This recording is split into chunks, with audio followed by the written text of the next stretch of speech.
लेकिन मुख्य बात ये है कि जिसने वीडियो वायरल किया, जिसने खींचा है, तो उसकी मंशा क्या है। उसने तो एक परिवार को जो है एकदम नष्ट करके रख दिया है। भाई उनकी भी बेटी है, पत्नी है, वो सब हैं। ऐसा गंभीर आरोप लगा करके, वायरल करके, और उन्होंने एक बहुत बड़ा गंदा काम किया है एक तरह से। तो वीडियो उनका असली है नकली है, अब ये तो बाद में ही पता चलेगा। बहरहाल मैंने तो देखा नहीं है, लेकिन लोग जो बताते हैं तो उससे तो लग रहा है कि असली ही होगा। 4 PM न्यूज नेटवर्क में आप सभी का स्वागत है। मैं हूं क्षितिज कांत।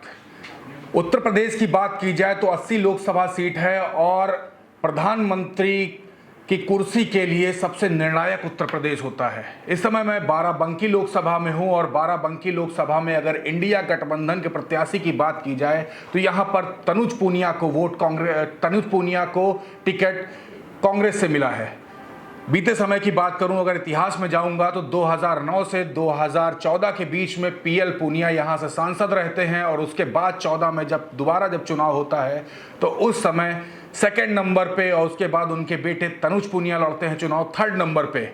2024 का लोकसभा चुनाव है, काफी महत्वपूर्ण है और निर्णायक होने वाली है ये भी सीट 2024 के लोकसभा चुनाव में। और बीते समय आपने देखा किस तरीके से वीडियोस वायरल होती हैं। यहाँ पे जो सांसद उपेंद्र रावत हैं, बेटी बचाओ बेटी पढ़ाओ, बेटियों के लिए तमाम सारी बातें जो प्रधानमंत्री नरेंद्र मोदी लाल किले के प्राचीर से कहते हैं, वो बाराबंकी में झूठ साबित होती है। एक बड़ा प्रश्न चिन्ह खड़ा करती है उन नेताओं पर जिनके ऊपर साफ छवि होने का दावा किया जाता है।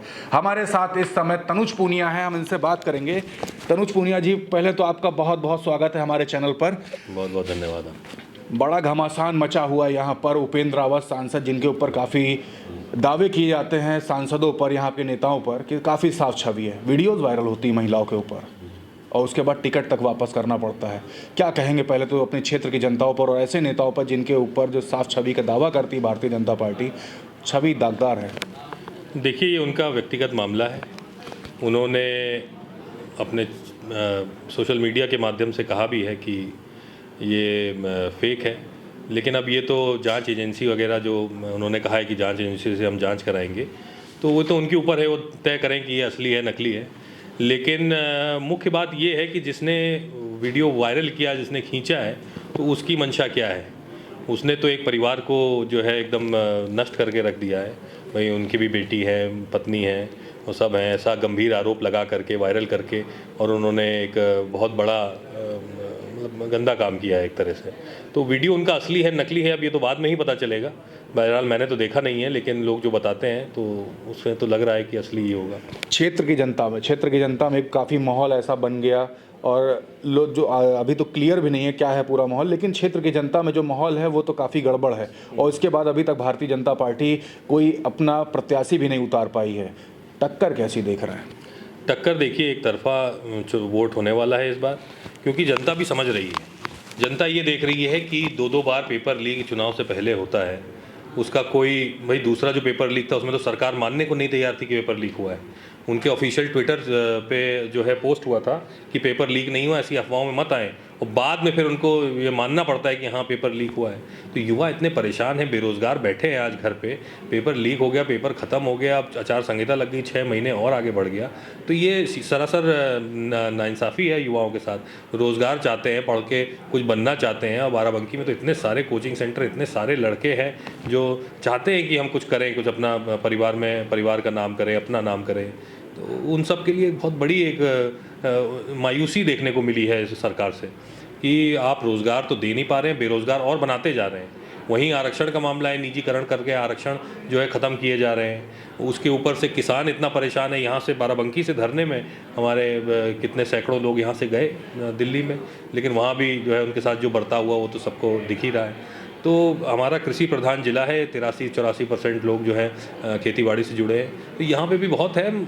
अब एक बहुत बड़ी समस्या है आपकी पेपरमिंट ऑयल की। यहाँ पे जी पेपरमिंट ऑयल यहाँ पे सबसे ज़्यादा होता है, हर चीज़ में पड़ता है, टूथपेस्ट से लेकर चॉकलेट्स में लेकर सब चीज़ में पड़ता है। तो ऐसे में 2 तरह का टैक्स आप उस पर लगा रहे हैं। सरकार मंडी टैक्स लगा रहे हैं कह के कि ये जो है कृषि उद्योग है, और GST लगा रहे हैं कह के ये कि गुड्स है। तो 2 तरह का टैक्स है, या तो खेती से निकल के आ रहा है ये सामान, या फिर ये गुड्स है, एक तरह का टैक्स लगाए ना। तो ये मांग कब से उठी है और अभी तक जो है इस पर कोई कार्रवाई नहीं कर रही है। लोग परेशान हैं, जनता परेशान है, जनता ये चुनाव लड़ रही है, हम लोग को लड़ने की ज़रूरत नहीं पड़ रही है। जनता तो लड़ रही, लेकिन यहाँ पे कृषि प्रधान जिला आपने बता दी, लगभग 83% यहाँ पर किसान हैं और एक समुदाय एक तरीके से मान लीजिए किसान को ये एक पूरी अगर बिरादरी मान लीजिए तो काफ़ी समस्या रही है। मैं पंजाब भी कवर करने गया तो वहाँ पर भी किसानों के बड़े मुद्दे रहे जो देश भर में उठे और वहाँ पर भी दबाने का प्रयास किया गया। हरियाणा में वहाँ भारतीय जनता पार्टी सरकार होती है, किस तरीके से आंसू गैस से गोले गिरे कहीं से नहीं छुपा हुआ है। इस बार क्या मुद्दे होने वाले हैं, क्योंकि एमएसपी की बात होती है, सरकार बातें तो करी, कुछ नहीं कर पाई। बात हुई अगर किसान आंदोलन की तो उस समय अजय मिश्र टेनी के बेटे ने क्या कुछ किया, किसी से नहीं छुपा है। इस बार किसान आपसे बात क्या कर रहे हैं? किसान को तो सीधे सीधे कहना है कि भैया हमारी लागत नहीं निकल रही, मुनाफा तो दूर की बात है। तो उसमें इसीलिए तो एमएसपी की मांग हुई, कानूनी दर्जे की मांग हुई है और राहुल गांधी जी ने तो स्पष्ट कह दिया है कि हमारी सरकार बनेगी तो हम एमएसपी को कानूनी दर्जा देंगे और सब चीज़ उसमें स्वामीनाथन रिपोर्ट के हिसाब से सब चीज़ उसमें इंक्लूड करेंगे। तो एमएसपी का तो क्लियर कर दिया है। इसके अलावा कर्जा माफ़ी आयोग बनाने की बात करी है जिसमें पात्रता तय होगी और वो सारी बातें जो किसानों की मांग है वो सब राहुल गांधी जी ने अपनी तरफ से देखी हैं। और बाकी हम लोग की अलग से मांग है, ज़िले की हमारी मांग है, पेपरमेंट ऑयल और आलू की बात है। यहाँ सबसे ज़्यादा यही दो चीज़ें होती हैं। तो इनसे संबंधित कोई उद्योग सब चीज़ों की हम लोग प्रस्ताव रख चुके हैं और इसी पे काम होगा। तो जनता ये भी समझ रही है इस बार हर कोई ये समझ रहा है, चाहे कोई वर्ग हो, कोई जाति हो, कोई धर्म हो, उनका ये कहना है कि इस सरकार से हम परेशान हैं। सीधे सीधे वो कहते हैं। व्यापारी वर्ग कह रहा है कि हम परेशान हैं। इतने सारे व्यापारी हैं, भारतीय जनता पार्टी के कार्यकर्ता हैं, वही मुझसे कहते हैं जब मैं क्षेत्र में निकलता हूँ कि जो है ये परेशानी हमको झेलनी पड़ रही है। तो मैंने कहा आप हमारा साथ दीजिए, हम आपकी लड़ाई लड़ने को पूरी तरह तैयार हैं। तो वो धीरे धीरे जनता जुड़ती जा रही है इसी तरह। वैकेंसीज को लेकर के बात होती है, आपने स्टार्टिंग बताया पेपर लीक हो जाता है, जस्ट इलेक्शन से जस्ट पहले पेपर लीक होता है। बड़े बड़े दावे हुए, 2-2 करोड़ रोजगार देने की बात हुई, कहीं पर भी नहीं। आरक्षण को लेकर के घोटाला हुआ, 69,000 शिक्षक भर्ती का, लाठियाँ चली, डंडे चले, महिलाओं के साथ अभद्रता हुई, कहीं से छुपा नहीं है। वैकेंसीज की बात करती है, अगर आपकी गवर्नमेंट आ रही है, एज अ सांसद आप अगर यहाँ चुने जाते हैं तो उन युवाओं के लिए, क्योंकि यहाँ से बाराबंकी से निकल करके युवा को चाहे राजधानी लखनऊ जाकर के पढ़ाई करनी पड़े, इलाहाबाद जाके पढ़ाई करनी पड़े या दिल्ली, यहाँ से मैक्सिमम निकलते हैं, उनके लिए क्या करेंगे? उनको कौन सा हब यहाँ पे दिलवाने वाले हैं? देखिए, हम लोगों ने सीधे सीधे वादा किया है यहाँ पे कि पेपरमेंट और आलू से रिलेटेड जितनी भी इंडस्ट्रीज़ हम यहाँ उद्योग हम खोल सकते हैं वो उद्योग यहाँ खोलने का हम प्रयास करेंगे। उसके अलावा एक रिसर्च सेंटर या यूनिवर्सिटी यहाँ पे इसी एग्रीकल्चरल रिसर्च में ये इसका हम प्रावधान यहाँ करेंगे। तो कम से कम जो यहाँ की स्पेशलिटी है, जो यहाँ से सबसे ज़्यादा जो यहाँ पे होता है, तो कम से कम उस पर रिसर्च करके उससे उसके इंडस्ट्रीज़ से लेके और ये सारी चीज़ें जब यहाँ होंगी तो एक तो रोज़गार भी बढ़ेगा और दूसरा यहाँ पे उसका क्वालिटी भी बढ़ेगी। तो ये सब बातें हमने सीधे सीधे कही हैं। बाकी रोज़गार की जहाँ तक बात है वो हमारे मैनिफेस्टो में भी है कि 30 लाख जो रिक्त पद बचे हुए हैं सबसे पहले तो वो भरे जाएंगे और फिर टाइम बाउंड मैनर में हर कोई एग्ज़ाम को यहाँ पे कंडक्ट कराया जाएगा और टाइम बाउंड ही उसमें आपकी जॉइनिंग और अपॉइंटमेंट्स होंगे। इस समय देश भर का सबसे बड़ा मुद्दा इस समय जो हर इंसान जो बात कर रहा है, हर पब्लिक जो बात कर रही है, इलेक्टोरल बॉन्ड को लेकर के। बीफ बेचने वाली कंपनियों से चंदा लिया गया, भारतीय जनता पार्टी ने लिया, पाकिस्तान से चंदा लिया गया और आज प्रेस कॉन्फ्रेंस में 11 बजे कांग्रेस की प्रवक्ता खुद कहती हैं कि वो जो 55 करोड़ रुपए हैं जिस शराब घोटाले में केजरीवाल को घेरा जा रहा है, 55 करोड़ रुपए का electoral bond Bharatiya Janata party ने लिया है। तो जो लगातार जो इस तरीके से वो दबाव बनाने की कोशिश कर रहा है विपक्ष पे, इंडिया गठबंधन के तमाम नेताओं पर दबाव बनाने की कोशिश कर रहा है, उसके लिए क्या मन में आता है, क्या कहेंगे? देखिए, इलेक्टोरल बॉन्ड बहुत एक गंभीर मुद्दा है। कल हम लोगों ने इस पर चर्चा भी की मीडिया बंधुओं के साथ और इसमें देखिए सीधे सीधे ये मैं तो मानता हूँ कि अभी तक का सबसे बड़ा घोटाला माना जाएगा इसको, क्योंकि ये जो घोटाला है इसमें सीधे सीधे कि चंदा दो और धंधा लेके जाओ। अब आप वो जो गुजरात में जो ब्रिज है जो गिरा था उसकी कंपनी का आप देख लीजिए, आप मेघा इंफ्रास्ट्रक्चर का देख लीजिए जो मुद्दा है।